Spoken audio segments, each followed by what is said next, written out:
Chapter called the Max. The screaming was not coming from inside Fred's head. He sat bolt upright and stared around the stone room. Dawn was beginning to break. Coyne was pushing her hair out of her eyes.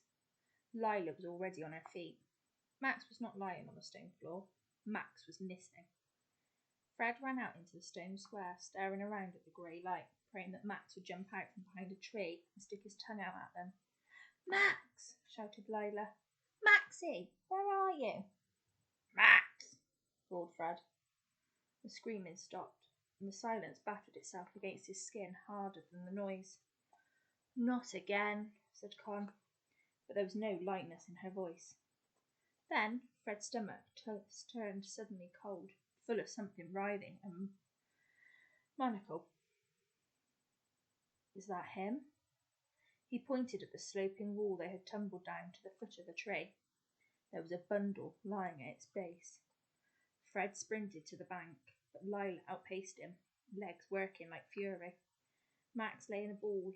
He was shaking, his spine convulsing against his shirt, and his breathing was rough and erratic. "Max," said Lila. "Max, are you hurt? Can you hear me?" Her hair fell over her brother's face. "Say something." Max moaned and shook. His lips formed shapes, but he spoke no words. "What's wrong with him?" said Coyne. "I don't know." Lila gathered up his arms and legs and little body and stumbled forward. "I don't know. Come on." She tripped on a rock and nearly fell on top of him. Fred held out his arms.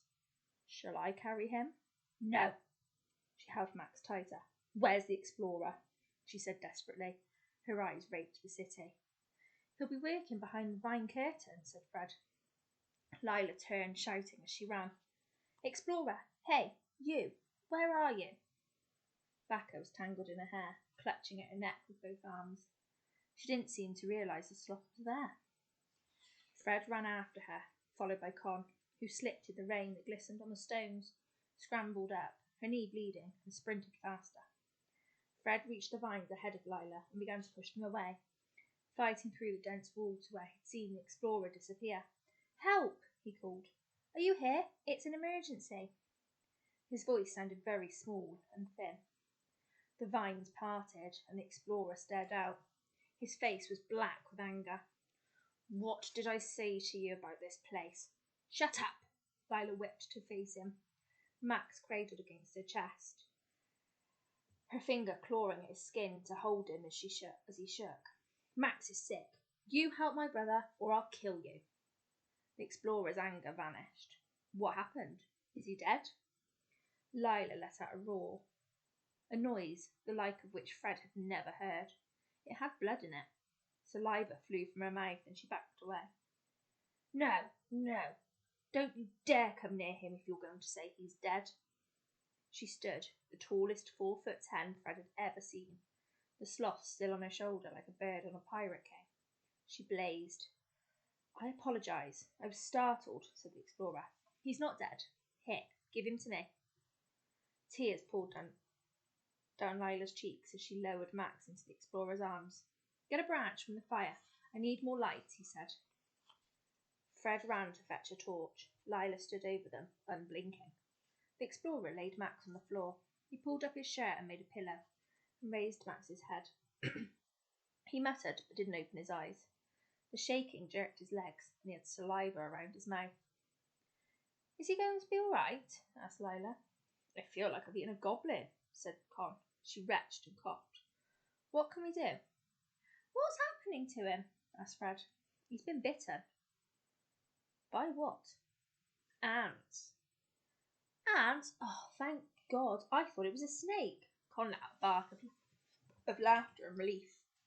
The explorer shook his head. "A snake would be better. He must have stood on a bullet ant colony." "Bullet ants?" Lila let out a moan. "Aren't they—" She couldn't say the word. "Deadly? They can be, particularly if there's allergies involved.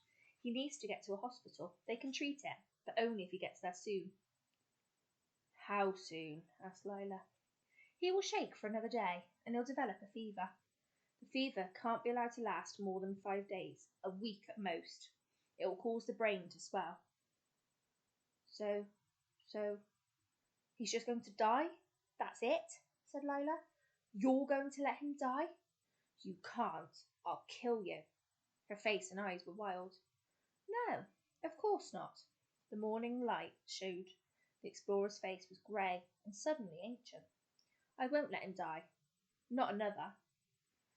Fred thought of the explorer's face that night around the fire as he had talked about love. How, then? Urged Lila. Let me think, said the explorer. His tone was measured. No, there is no time to sit and think, said Lila. You don't care. You don't understand. We have to do something. Now. I don't care. I do care. In fact, I do understand. He raised Max in his arms and began to rub his hands and feet, trying to quicken the circulation. I told you I had a son. He stood and cradled Max against his chest. Come, this one will not die.